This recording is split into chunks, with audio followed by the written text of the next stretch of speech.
여호와의 분깃은 자기 백성이라 야곱은 그가 택하신 기업이로다. 여호와께서 그를 황무지에서 짐승이 부르짖는 광야에서 만나시고 호위하시며 보호하시며 자기의 눈동자같이 지키셨도다.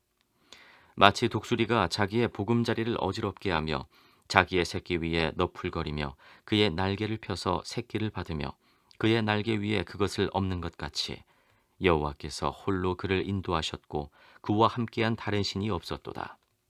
저희들 함께 보실 하나님 말씀은 신명기 32장 9절에서 12절입니다. 32장 9절에서 12절. 본문 말씀에서 우리는 독수리가 4단계로 새끼를 훈련시키는 것을 보게 됩니다. 이것을 통해서 하나님도 우리를 4단계로 연단시킨다는 것을 알 수 있습니다. 먼저 첫 번째, 그 보금자리를 어지럽게 하며 이렇게 말하고 있습니다. 두 번째, 그 새끼 위에 너풀거리며 라고 말하고 있습니다. 세 번째, 그 날개를 펴서 새끼를 받으며 라고 하고 있습니다. 마지막 네 번째, 그 날개 위에 그것을 엎는 것 같이 라고 오늘 본문은 말씀하고 있습니다. 먼저 그 보금자리를 어지럽게 하며 우리가 함께 살펴보겠습니다. 신명기 32장 11절입니다. 마치 독수리가 자기의 보금자리를 어지럽게 하며 자기 새끼 위에 너풀거리며 그의 날개를 펴서 새끼를 받으며 그의 날개 위에 그것을 업은 것 같이. 독수리는 높은 나무 꼭대기나 절벽에 둥지를 틉니다. 독수리 둥지는 크기가 1m 정도 되고 무게도 200kg나 된다고 그래요. 바닥에는 거친 나무가지와 가시가 깔려 있고 그 위에 부드러운 털과 풀이 덮여 있습니다. 겉은 푹신한 것처럼 보이지만 안에는 날카로운 가시가 있는 겁니다. 그런데 보금자리를 어지럽게 한다는 것은 무슨 얘기입니까? 새끼 독수리는 점차 몸집이 커지고 날때가 되었는데도 밖으로 나가려고 하지 않습니다. 그러면 이 어미니 독수리가 새끼 독수리에게 나는 법을 가르치기 위해서 둥지 안에 부드러운 풀과 털을 다 제거하고 둥지 안을 흔들어 놓는다는 겁니다. 이제 새끼 독수리는 움직일 때마다 가시에 찔립니다. 도저히 둥지에 있을 수가 없어서 둥지에서 떨어집니다. 그러면 어미 독수리는 새끼를 등에 태우고 높이 올라가서 떨어뜨린다고 합니다. 그렇게 하여 새끼 독수리로 하여금 나는 법을 배우게 만든다는 겁니다. 이것은 마치 하나님께서 우리의 믿음을 연단하시는 과정과도 같습니다. 우리가 무사 안일주의에 빠져서 게으르고 나태하게 지낼 때 하나님께서도 우리를 훈련시키는 것을 볼 수가 있습니다. 하나님께서는 초대교회 신자들이 자기들끼리만 모여서 기도하고 예배드리고 있을 때 그것을 허락하지 않으셨습니다. 사도행전 8장 1절에 보니까 예루살렘에 있는 교회에 큰 핍박이 일어나서 사도 외에는 다 유대와 사마리아 모든 땅으로 흩어졌더라 기록하고 있습니다. 쉽게 얘기해서 그들끼리만 기뻐하고 즐거워하고 예배하고 기도하니까 핍박을 통해서 그들이 어쩔 수 없이 흩어질 수밖에 없도록 만듭니다. 하나님께서는 때로 핍박이 일어나게 하시고 성도들이 환난과 고통을 당하게 하십니다. 그래서 제자리에 있지 않고 동서사방으로 흩어지게 하십니다. 움직이고 활동하게 만드시는 겁니다. 하나님께서는 어떤 때 성도들을 흩으십니까? 교만할 때 깨우쳐서 겸손하게 하십니다. 하나님을 잊고 살 때 깨우쳐서 믿음을 되찾게 하시는 겁니다. 악을 행할 때 깨우쳐서 선을 행하게 하십니다. 성도를 연단하셔서 더 큰 축복과 은혜를 받게 하시려고 둥지를 흔드시는 겁니다. 독일의 시인 괴테는 이런 말을 했어요. 가장 유능한 사람은 계속해서 배우는 사람이다. 이렇게 말했습니다. 안일에 빠지지 않고 작은 일에나 큰 일에나 배우려는 마음 자세로 일하는 사람에게는 당할 자가 없습니다. 미국의 대통령 링컨은 비록 초등학교 1학년밖에 다니지 못했지만 나는 항상 배우는 사람이다. 이렇게 말했습니다. 그는 성경을 읽고 또 읽고 또 읽었습니다. 그래서 사람들은 그를 평신도 신학자라고 불렀습니다. 누구든지 배우려는 마음 자세를 가지고 있을 때 크게 성장하고 발전하는 겁니다. 그런데 현대교인들은 배우는 것을 싫어합니다. 신앙관이 잘못되었기 때문입니다. 왜 하나님께서 우리를 연단하십니까? 왜 둥지를 흔드십니까? 왜 이 세상에 고난과 고통이 있습니까? 하나님은 우리에게 분명한 목적을 가지고 계십니다. 우리가 게으르지 않도록, 교만하지 않도록 더 크게 성장하고 발전하도록 하기 위해서 하나님께서 우리의 둥지를 어지럽게 하시는 것을 생각하시고 오히려 믿음을 가지고 충성하시기를 주의 이름으로 축원합니다. 두 번째, 그 새끼 위에 너풀거리며. 신명기 32장 11절입니다. 마치 독수리가 자기 보금자리를 어지럽게 하며 자기 새끼 위에 너풀거리며 그의 날개를 펴서 새끼를 받으며 그 날개 위에 그것을 엎는 것 같이.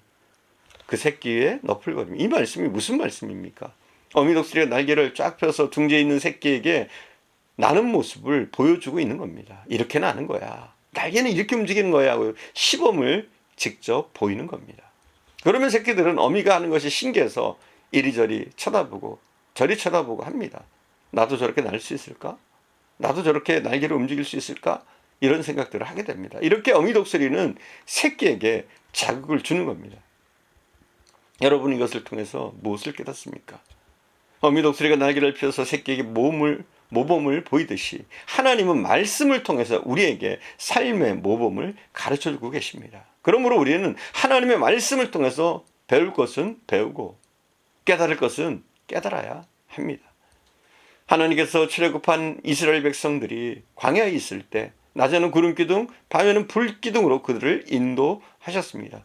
민수기 9장 17절에 보면 구름이 성막에서 떠오르는 때 이스라엘 자손이 곧 진행하였고 구름이 머무르는 곳에 이스라엘 자손도 진을 쳤으니, 이렇게 기록하고 있습니다.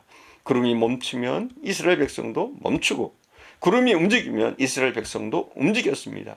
하나님께서 구름기둥과 불기둥을 통해서 이스라엘 백성이 하나님의 역사를 알 수 있도록, 인도하심을 알 수 있도록 훈련하시고 연단하신 겁니다. 탈무드에 이런 이야기가 나옵니다. 하루는 어미개가 새끼개에게 말했습니다. 너는 어째서 바로 걷지 못하고 옆으로만 걸어가냐? 똑바로 걸어봐, 똑바로. 그러나 새끼개는 아무리 노력해도 똑바로 걸을 수가 없었습니다. 그러자 보다 못한 어미개가 자기를 보라며 자기가 걸어봅니다. 어떻게 됐을까요? 똑바로 걸었을까요? 아니요. 어미도 옆으로 걸었습니다. 어미개가 옆으로 걸으니까 새끼개도 옆으로 걷는 겁니다. 부모가 신앙이 좋아야 자식도 신앙이 좋은 겁니다. 그러므로 부모는 힘들더라도 자식들에게 신앙적인 모범을 보이도록 노력해야 됩니다. 좋은 교훈을 주면서 나쁜 본을 보이는 부모는 한 손으로 음식을 주고 다른 한 손으로는 독약을 주는 것과 같습니다. 부모는 자식에게 좋은 본을 보이기 위해서 노력해야 합니다. 또한 선생은 학생에게, 어른은 아이에게 좋은 것을 보이려고 노력해야 하는 것입니다. 얼마 전 하버드 대학의 총장인 닐 누딘스틴이 우리나라를 방문한 적이 있었습니다.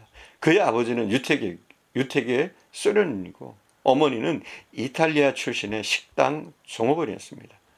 그런데 그의 어머니는 아들이 미국의 최고 명문대학 총장이 되었는데도 불구하고 예전과 같이 식당에서 종업원으로 일을 하고 있었습니다. 그것을 알게 된 기자가 그의 어머니를 찾아가서 물었습니다. 당신은 이 식당 종업원 일을 언제 그만둘 겁니까? 그러자 그의 어머니는 이렇게 대답했습니다. 내 아들은 자기 일에 최선을 다해서 하버드 대학 총장이 되었습니다. 그러니 나도 내 일에 최선을 다해야죠. 만일 내 아들이 미국 대통령이 된다고 해도 나는 내가 하던 일을 계속할 겁니다. 나는 내 일에 만족하고 있어요. 나는 행복합니다.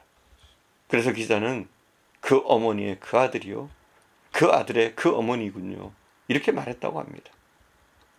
우리는 맡은 일에 충성하고 최선을 다해야 합니다. 또한 하나님의 말씀을 통해서 배울 것은 배우고 깨달을 것은 깨달아서 말씀대로 행해야 합니다. 그러면 하나님께서 우리에게 축복하시고 형통케 하시고 영광스러운 삶을 살 수 있도록 만들어 주시는 겁니다.